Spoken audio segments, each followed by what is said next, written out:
खत्म हो जाती है। क्या हो रहा है हमारे मुआशरे को? आप अगर लड़की पसंद आ जाए डायरेक्ट जाइए, शादी कीजिए। आप कहोगे यार कुछ तो मिला नहीं, मैंने कहा तू कुछ इससे क्यों मांग रहा है? अल्लाह तुझे इतना अता फरमा देगा कि तू दुनिया को बांटने वाला बन जाएगा। तू बांटने वाला बन जाएगा। लड़की हमारे मुआशरे में अजाब नहीं, रहमत है अल्लाह की। लेकिन आज लड़की के पैदा होने पर माँ बाप को शर्मिंदगी होने लगी है, टेंशन होने लगी है। 2-3 बेटियों के बाद आदमी पागल सा हो जाता है। वो कभी बीवी को ताने देता है, कभी कुछ कहता है। और कुछ तो ऐसे भी अफराद है जो जांच करा के पेट में मरवा डालते हैं अगर बेटी है तो। हमारे नबी ने तो ये तालीम न दी थी। मगर चलो अब आ जाओ इस तरफ कि बेटी अगर घर में हो जाए तो वो रहमत है अल्लाह की। उसका हक है बाप की जायदाद में। तवज्जो कीजिएगा, बड़ा है मसला है।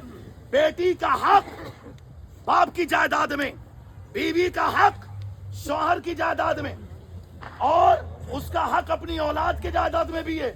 तो बेटी को तो चारों तरफ से मिलेगा। लेकिन हम में तुम में से अगर कोई दामाद बना तो आप इन उलमा से पूछिए, क्या सास ससुर पे 1 रुपये का कपड़ा देना भी वाजिब है ससुराल वालों पे? बताइए क्या वाजिब है? या 50 जोड़े, तवज्जो कीजिएगा, 50-50 जोड़े कहे जा रहे हैं कि अब इसका भी जोड़ा आना, उसका भी। और अगर कोई हारता जोड़ा हुआ तो लोग रिश्ते को खतरे में डाल देते हैं कि हमें तो ऐसे कपड़े भेजे हैं, हमें तो वो किया। अरे लड़की वाला जो दे रहा है वो तुम्हारा हक नहीं, वो उसकी तरफ से तोहफा है।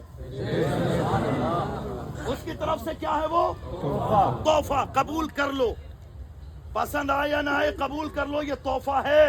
सास के लिए अगर दिया तो ये तोहफा, ससुर के लिए दिया तो ये तोहफा, और दामाद के लिए दिया तो ये तोहफा। हक नहीं है, हक सिर्फ बेटी का है। आप गौर कीजिए, बेटी को और इसको बाप से भी हिस्सा मिलेगा और शौहर इसको मेहर अदा करेगा। तो मेरी गुजारिश है कि जिसके लिए इतना कुछ इस्लाम ने किया है, आज हम क्यों उसके लिए वबाले जान बने हुए?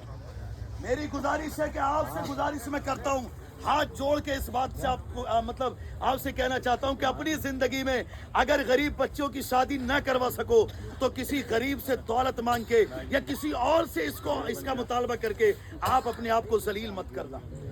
इंशाल्लाह मेरे नौजवानों, बुजुर्गों, प्यारे नबी की हदीस पाक सुन लो, बात को मुकम्मल करता हूँ। हमारे नबी की हदीस पाक है, इब्ने आदम को उस वक्त तक मौत नहीं आ सकती जब तक वो अपने नसीब का रिस्क ना खा ले।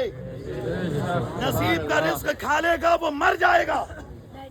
तो इसलिए मेरी गुजारिश है, जो भी मिले आपको तोहफे की नियत से तो आप रख लो, लेकिन अगर आपने मुतालबा किया तो फिर ये तोहफा नहीं रहेगा, फिर ये रिश्वत बन जाएगा।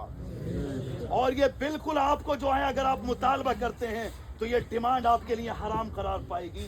इसलिए मेरी गुजारिश है, जहां कहीं भी हो, जैसे भी कहो कि मेरा दिल एक वाकई से बड़ा गमगीन हुआ, इस बात को मैं मुकम्मल कर दूं कि एक जगह एक की शादी होने वाली थी, उसने बुलेट की मांग कर दी। लड़की वाला गरीब था, रातों दिन मेहनत करके कमाता था, उसके बच्चे परेशानी के आलम में थे, बेटी जवान हो गई, उसकी शादी करना चाहता था, लेकिन उधर से उन्होंने बुलेट की मांग की तो इस गरीब ने रातों दिन मेहनत की, अपने रिश्तेदारों को फोन मिलाया कि मेरी मदद करो, मगर ऐसे मौके पे कौन मदद करता है। आखिरकार रात के वक्त सोचते सोचते उसके दिमाग की नस फट गई और वो मर गया। अल्लाह अकबर। और जब वो मरा तो उन जालिमों ने शादी करने से इनकार कर दिया और इधर इसकी बेटी पागल हो गई। क्या ये जुर्म भी हुकूमत का है? नहीं। क्या योगी और मोदी और बीजेपी इसके बारे में जिम्मेदार हैं? कौन जिम्मेदार है? हम जिम्मेदार हैं। बेदार करो अपने आप को। जुल्म कर रहे हैं हम एक दूसरे पर।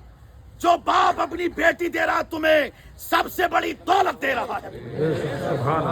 जो भाई अपनी बहन दे रहा है तुम्हें, सबसे बड़ी दौलत दे रहा है तुम्हें। बस तुम नबी की सुन्नत को अपनाते हुए रिश्ता करो, अल्लाह वो सब अता फरमाएगा कि दुनिया की तमाम दौलतें तुम्हारे कदमों में पड़ी होंगी। यही आरज़ू तालीम कुरान हो जाए, हर एक परचम से ऊंचा परचम इस्लाम हो जाए। अल्लाह सबको अमल की तौफीक अता फरमाए। अस्सलामु अलैकुम व रहमतुल्लाहि व बरकातहू।